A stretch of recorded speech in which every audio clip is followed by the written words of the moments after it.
Wow, what a hockey game to ring in the new year. The Dallas Stars finally pull away late for a 4-2 win over the Sabres. Did head coach Pete DeBoer finally find a solution? And could this be the momentum win for the Dallas Stars?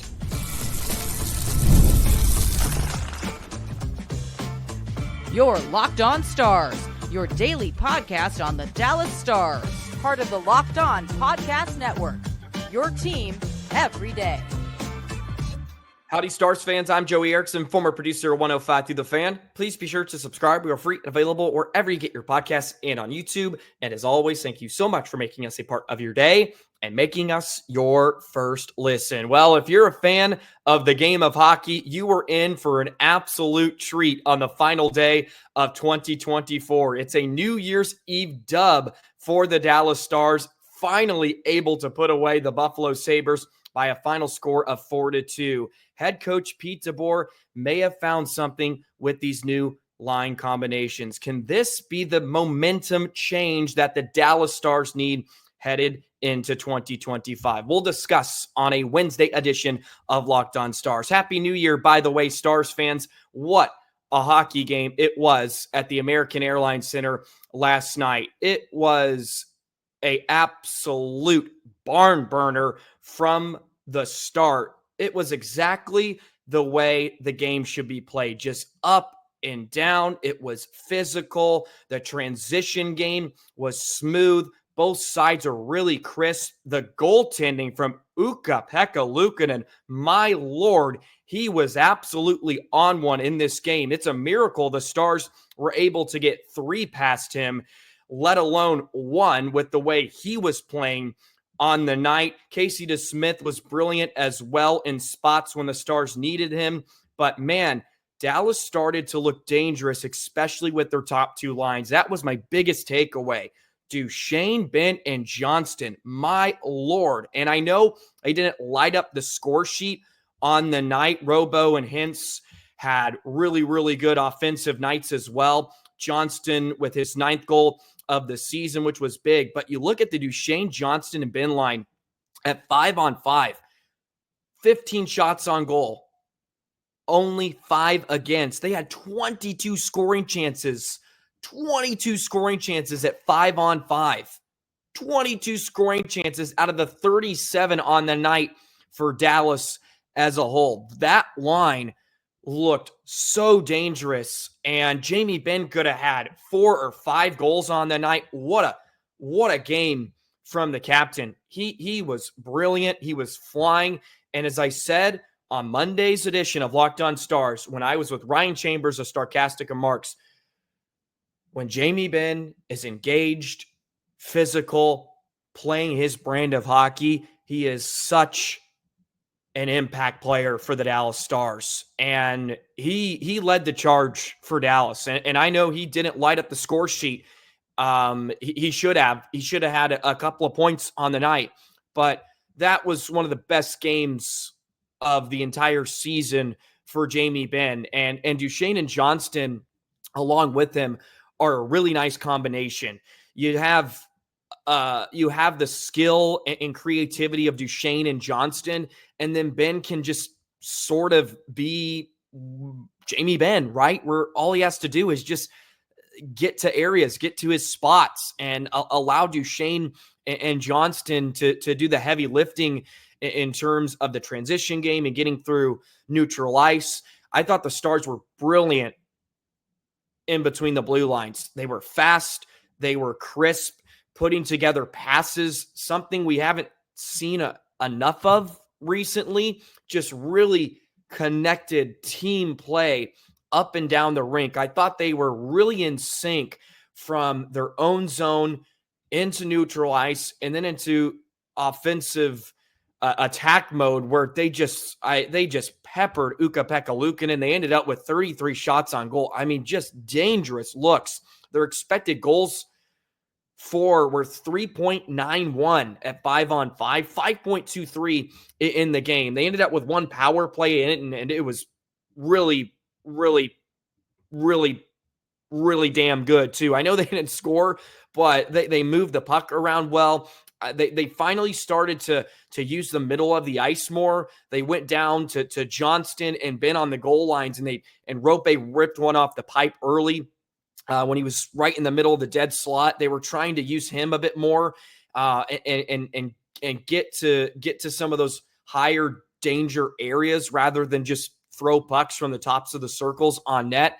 And it was a really good-looking power play. Unfortunately, they still couldn't pot one home. But, I mean, there wasn't a whole lot of special teams on the night. It was the one penalty, and it made for a great hockey game. I mean, the fans at the AAC were in for an absolute treat. There was so many strong games from a number of Dallas Stars. Niels Lundqvist, really big night. Had a couple of excellent defensive plays. He swept the one out of the crease after Benson made a really nasty move to get around to Smith, and Lundqvist was there to clean it up. On the other hand, Dahlin late swept it off the goal line as Jamie Benn was in front and almost had one deflect off of him. And then moments later, of course, Buffalo ties it at 2. But it was Dallas coming in waves, and finally Roope Hintz was able to get on the board in the second period. It was such a perfect shot, low to the glove hand side, and then his line mate Robertson beat Luukkonen on a really terrible turnover from Buffalo in the slot low blocker side. Really strongly 2 executed shots from Hintz and Robertson. I mean, Hintz is at 16 goals this season now. What a season he's putting together. Robo with a 3.9. Like, Robo had some jump in his game. Roope was brilliant, and it wasn't much of a surprise because it was such a skating game. It had such good pace.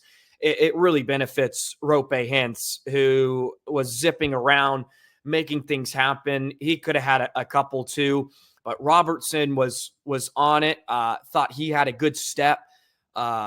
Just had more juice than we've seen for the most part. I mean, those 2 lines right there of Roope, Robertson, Dadonov, Duchene, Johnston, and Benn, which are your 2 top lines now with Marchman out and Sagan, were dangerous and looked the part for Dallas. And they finished too. It's back-to-back games now with 9 goals combined. I know one's an empty net, but it feels massive that Dallas is able to extend the lead, or at least put Buffalo away, who tied it within 30 seconds of the first Stars goal. And it's just like, oh, here we go, of course. And then in the third, when Dallas takes the lead, they get a pinball puck that goes off of DeSmith, off a body, and in to tie the game at 2 a couple of minutes later. And you're like, all righty, here we go. But then Johnston, I mean, it's such a dirty tip. It's so deadly. The little deft deflection off the shot from Harley, and he goes shelf to beat Luukkonen, and that's the type of deflection you had to have to beat Luukkonen on the night. It's a big-time goal. It serves as the game winner. Wyatt was spectacular in the game. There was just strong play up and down the lineup.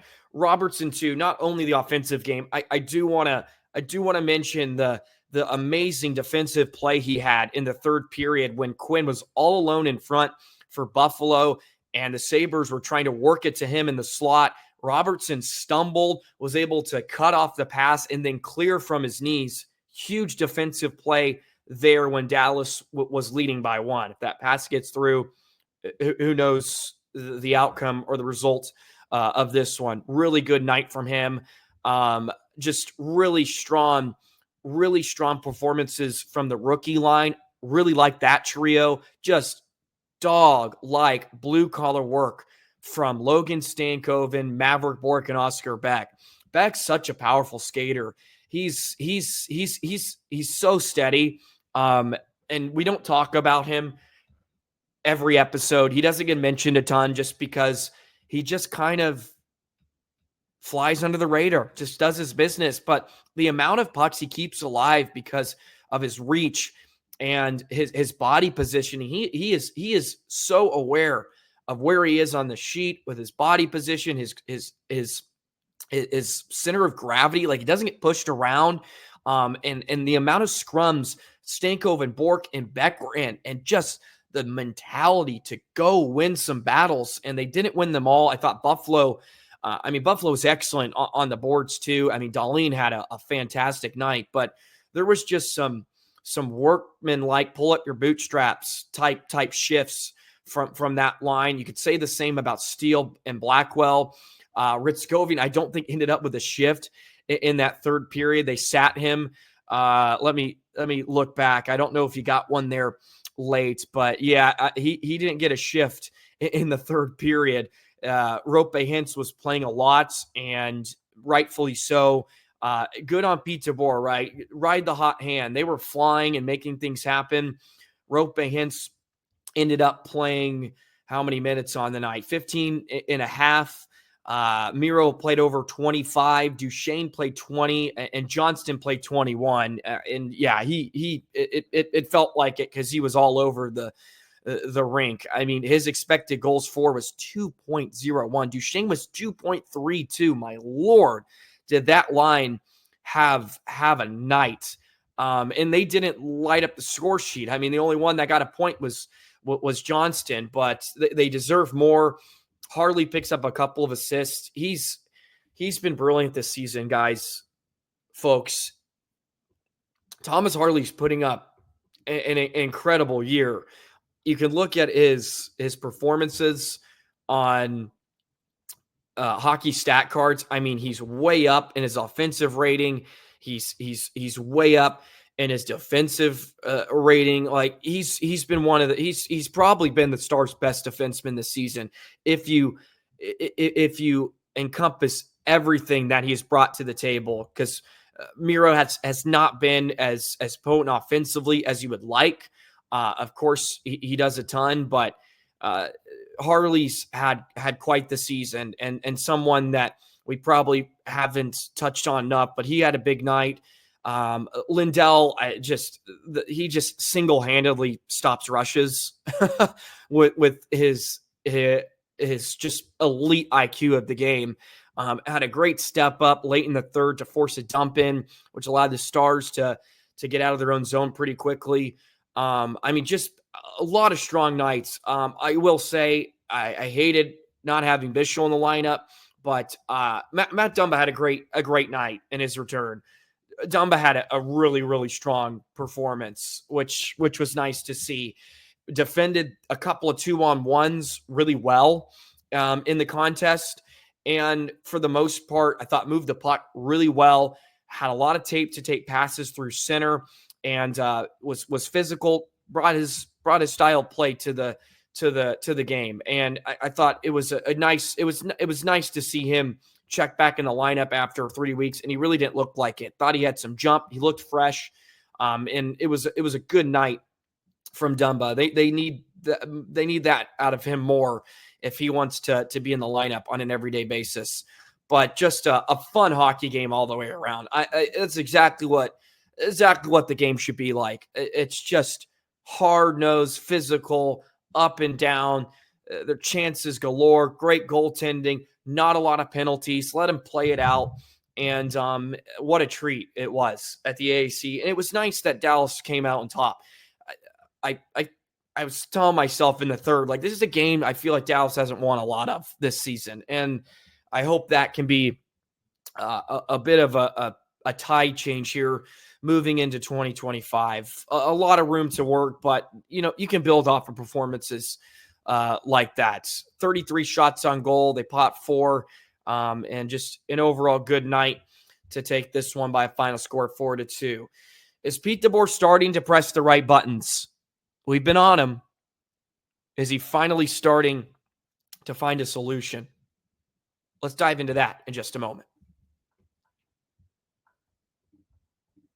Today's episode of Locked On Stars is brought to you by FanDuel. The NFL playoffs are almost here, but it's not too late to get in on the regular season action with FanDuel, America's #1 sports book, because right now, new customers can finish the season strong with $250 in bonus bets if you win that first $5 bet. Week 18 is here, the final week of the NFL regular season. FanDuel has so many ways for you to pick up a W. You love betting on which players will score a touchdown, how many points each team will score. It is thrilling. Not only can you bet on who will win the game, but FanDuel also has bets for which players will score a touchdown, how many points each team will score, and so much more. Just visit FanDuel.com to join today. That's FanDuel.com for your chance at $250 in bonus bets. Go ahead and download the FanDuel app. It takes 30 seconds. Get it on your smartphone and enjoy the final slate of NFL regular season action, and the playoffs are right around the corner. Visit FanDuel.com to join today, and you heard me, $250 in bonus bets if you win that first $5 bet. Make every moment more with FanDuel, an official sportsbook partner of the NFL. Well, the Stars may have found at least a temporary solution to some of their scoring problems. And yes, they beat Buffalo, and yes, they beat Chicago, but you can at least see and admit that they were able to finally put away some chances. And I don't know what it is about the Stars running into just incredible net minding at home. It happened again. I mean, the Stankoven save, my goodness. That is an elite stop if I have seen in a while. How does Stankoven not drive that into the net and 6 rows up in the lower bowl? What a stop. I don't know what it is about opposing netminders turning into Hasek in front of our eyes at the AAC, but at least the line shuffling is starting to produce results. It has produced some spurts in the past. It has produced maybe an energy shift, but not results like I feel like we saw over the last couple games here. And again, it's a small sample size, but we have to take what we can get right now with a Stars team that has just struggled to score. It's come really, really hard for the Dallas Stars. And for them to finally start to put away some of these chances on top of running into a really, really good start like Ukko-Pekka Luukkonen, and to get some of your big boys, like your superstars, right? And maybe I'm taking too much stock in just the lines. Maybe it's just Roope Hintz and Jason Robertson can be really good when they want to. And if they can dominate games, and that's all you need on most nights against a team like the Sabres. If your superstars show up, you're going to beat a lot of teams. And that's what happened here against Buffalo was your best players like Roope and Robo and Johnston were making things happen. And you can throw Duchene and Benn into that category. I mean, that's really your top, 7 scorers on the Dallas Stars this season. And they made it happen. But it was also each line was contributing. And we saw this a lot last season where they talk about their depth and how they can really just roll 4 lines. And it felt like on most nights here in the first few months, the fourth line's been good, and that's kind of been it. And, of course, we have the Duchene line. Like, that's going well, and that's kind of really it. But here, at least against Buffalo, not so much against Chicago, because I thought it was a lot closer than the score indicated in that one. But where each line was setting the other trio up for success in this one, just extended zone time, right? Just hunting after pucks, like the simplicity of their play. You saw a lot of just make a pass through neutral ice into the zone, put on the brakes, look for space. They were able to change the point of attack a lot. I thought they were really good off the rush. The game in general was, it was really just off the rush for its entirety of the contest. But to be able to move the puck with purpose and to hit tape-to-tape passes, which has almost seemed rare this season. And as I sort of alluded to in the first segment, just really connected play. and then to funnel that into chances, and not just one and dones, like getting to the net. We saw on the power play, like Benn right to the puddle, Johnston to the puddle, Dadonov too, who I am really loving with Roope and Robo. I think he just gives them an element where he can stretch the opponent, because he's such an elite cherry picker in a lot of ways, just because he kind of just floats around in between the blue lines when Stars have possession. And then it's not much of a chore for guys like Roope and Robo to have to work to get the puck 200 feet, because either Miro, can move the puck up to Dadonov, and then boom, they're off. And then Roope is flying and going downhill, because that's when they're best, just going downhill. And I thought that top line was damn good too.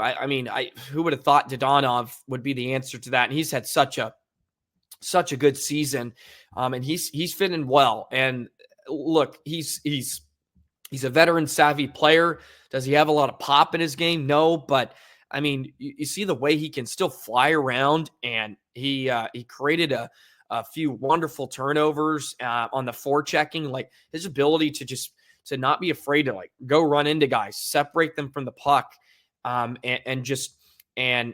that creates plays for his line mates because of his ability to do that. And then when you have guys like Robo and Roope who can finish, at least we know they can finish, maybe not enough. Besides, Roope has been, just incredible lately. Well, he's got 10 goals in his last 18, and Robo's now got, he had a 3-point night, 5 points in his last 2 games. We can pray that this is the kickstart he needed, because I thought he had his best legs of the season. I feel like you could say that for a lot of different Stars. Lindell ended up with the highest game score in the night, 3.14. Johnston was there at 3. Robo, Duchene, Harley Lundqvist, Benn right up there. You had 8 of the top positions here. Were controlled by the Stars. Just big nights from a lot of different Stars involved. It felt like a real team effort, which was good to see. Johnston played in his 200th game. Robo picked up his 200th career assist. What a night it was for just a handful of Stars. Everybody in the Stars organization won. Idaho won, and down in Cedar Park as well. So it was an all around good night for the Dallas Stars organization. And it was good to see just some of the big boy stuff. Jamie Benn was incredible. If you can rely on that more, if you get that from Jamie Benn on every night basis, God, he's such a good player. And let me tell you, he's worth keeping around next season. I'll say that he is so worth keeping around when you get that type of game. And look, you're not gonna. It's hard, right? It's an 82-game season, but for the most part, you get that Jamie Benn in the postseason like almost every night. And he's had some stinkers, don't get me wrong, but look, you deserve one of those for what he really has been come playoff time, and that's the Jamie Benn that is so impactful. And gosh, I don't know how he didn't have a goal tonight or an assist. Just making things happen. He ripped one off the pipe. I think it was early in the third period. He was moving well. Love him sticking up for Johnston too, in front of the net. He comes in just like that's the mentality you need. And look, we're gonna get into this here because that is the type of approach and momentum that Dallas really needs to play with more on a more consistent basis. And I'm sure some of you are screaming at me right now, like, no, they haven't shown this, but I hold out hope that this can be another turning point. I really do. Maybe it's the new year. It's 2025 now. You don't have to, like, who cares what's happened? Like, let's go on a run. I really hope it is. So, can it be? Can it be the change that Dallas needs heading into 2025? I guess we'll find out. Let's jump into that on our take-home segment here in just a moment. Today's episode of Locked On Stars is brought to you by Game Time. I love going to live events, whether it's sports, music, theater, or comedy. And one of my favorite memories from 2024 was this summer going to a concert. The energy and excitement were so unforgettable. I went to a Tate McRae concert. Absolute blast. Big Tate McRae guy, by the way. She was my top artist on the 2024 Spotify Wrapped. But anyways, that's not the point. Game Time is the point. It makes it so easy to get tickets for your favorite events with the new feature called Game Time Picks. It filters out all the fluff to show you only incredible deals on great seats, so you don't have to waste time searching through thousands of tickets. Recently, I was looking at tickets for an upcoming Stars game when I was back home a few weeks ago, and boom, you go to Game Time, found an amazing deal on my seats. I could see the view before I saw it, and I already know the AAC, but it was all about getting the best deal. And if they don't have it, they'll credit you 110% of the difference. Go ahead and get Game Time. Take the guesswork out of buying tickets with Game Time. Download the Game Time Matt create an account. Use code LOCKEDONNHL for $20 off your first purchase. Terms apply. Again, create account, redeem code LOCKED, own NHL. That's Locked On NHL for $20 off. Download Game Time today. What time is it, Stars fans? It is game time. Well, I hope last night's victory can spur the Stars on to bigger and better things here in sort of the proverbial last 2/3 of the season, because they've needed some big wins. And again, I preface this with saying, like, it is the Sabres and it is Chicago, but those wins have been hard to come by here this year. And for just them to even in this one where it felt like, I mean, guys, go to the comments and let me know. Like, you're sitting there watching this contest and going, can we just catch an effing break? Can we catch a break? Like, the goal to tie the game at 2. I mean, like, and all the saves that UPL was making, like, can you just get a break? And it can't be this hard.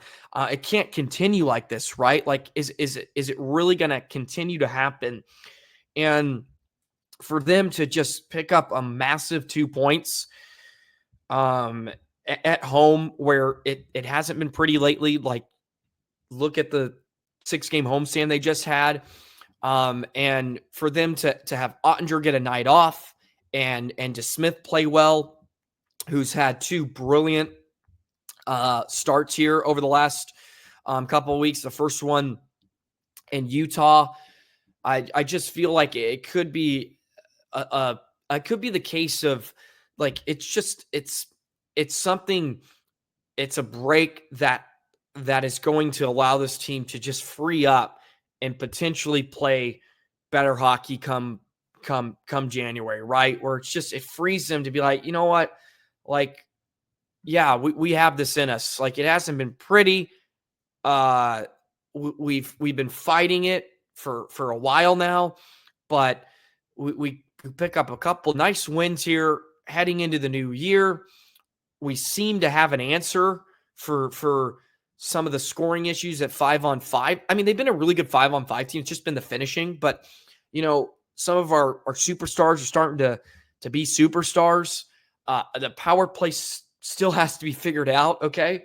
But maybe just with some of the confidence growing, with some of their stars here recently, maybe that starts to get out of a funk, right? Like, and it's a lot of what ifs, and maybe, again, I'm taking too much stock in it, but like, you watch the game last night, you're like, okay, like, that's what the Stars can be, right? And I mean, let's think about it, like UPL is an off night. Like Stars have, like they put up what? They win 6-1. I mean 6-2, right? Like that's the potential of what the Stars could have done last night.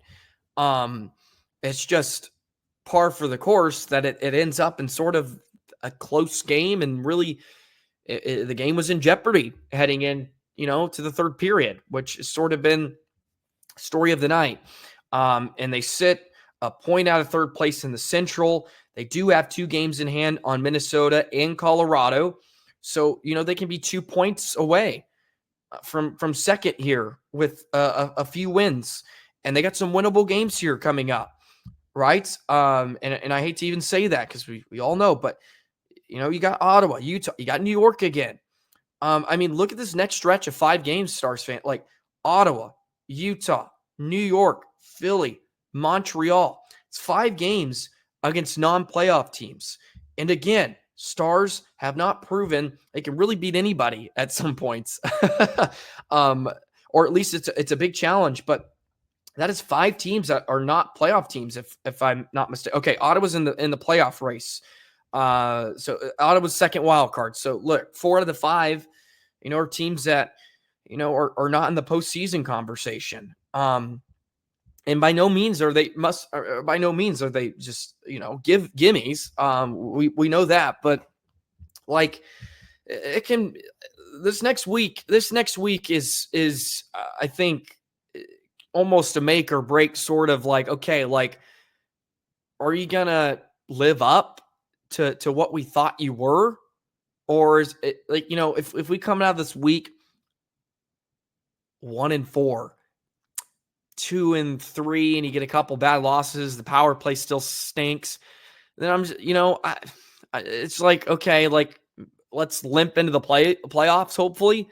And maybe it's, you go 4-1 here over the next stretch, and maybe you make a move here in the next few weeks. Like Nil goes out, grabs some guys, like let's get some reinforcements in there. The old adage that the team will tell the general manager what to do. And I think if Dallas can show some push here, even with what they have now, when they're dealing with the loss of Marchment and without Sagan, of course, right? And let's say with Dumba in the lineup, not even Bichel, like prove to him that you're ready to make a run, and to look not just kind of be in the mix, like to be a contender, right? Like to actually be a contender, and then maybe it shows some life, and okay, like we can go out and be aggressive here, because maybe it feels like, yeah, maybe we are a piece away. We haven't looked like it, but let's go out and be aggressive if you're able to show some more consistency and you get Robo and stuff dancing. I mean, look, I've said it a ton, but how exciting would it be if Roope and Robo, like, and Johnston are going like they did last night, and we're seeing that like, every night. Like, holy cow, this team can be, I think a team could be, well, number one, fun to watch, but like they can actually be a contender. Because I've said now for the whole, I don't think they really are a top echelon contender in the West. Not as is. But if they start rolling and we get performances like that, like, watch out. Stars could be dangerous, but it's a lot of what ifs. They have to prove it. And Stars fans, you shouldn't accept it until they do. And I know you won't. We're a tough cookie. You got to prove it. So, and not just a small sample size, but look, I'm optimistic with Dallas, more than I have been. I feel like over the first couple months of the season, but man, I'm still excited for what they can become. I'll say that. Here's from Josh Clark. Stars are a pristine 16-5-3 on New Year's Eve. 8-1-1 in their last 10 games since moving to Dallas. So good stuff there from the Stars, taking the New Year's Eve game 4-2 over the Sabres. What a game it was. Team USA beat Canada, by the way. Had that 1-1 on right after the Stars ending. Team USA was able to close that one out. So They go, what is it? 3-1 or 3-0-1, I think, in their 4 games. If I'm not mistaken, because Germany, I think Latvia, and Canada, and they lost to Finland in OT. So good stuff out of Team USA. That was a big night. So really a really solid night all the way around. A lot of crap going on here on a New Year's Eve as well. All righty, well, that'll do it for an episode of Locked On Stars. I guess New Year's Day, sort of everybody kind of has off. I didn't really realize that. I think most people are off here on New Year's Day. So I hope everybody had a fantastic night and was safe and got home safe. Welcome to 2025. Whenever you are plopping this episode of Locked On Stars on, please hit the subscribe button. Thank you so much for listening just this year in general. It's pretty much kind of been, a full year. I took over at the beginning of 2024, or maybe it was 2023. So I guess it's kind of been a year and a half. So thank you in general for listening throughout the entire 2024 with the postseason. Like, channel went bonkers during the playoffs last season. So thank you so much for those of you that have sticked around. Please be sure to like, comment, subscribe. Let's continue to grow this community. It's an absolute blast to do this. And I'm looking forward to the 2025 Dallas Stars. Hopefully a calendar year that's can be a lot of fun. So that's what we're going to hope for. Anyways, have a fantastic first day of 2025. We'll be back on a Thursday edition with the Stars back in action, taking on the Senators. So we'll see you tomorrow. So long, Stars fans.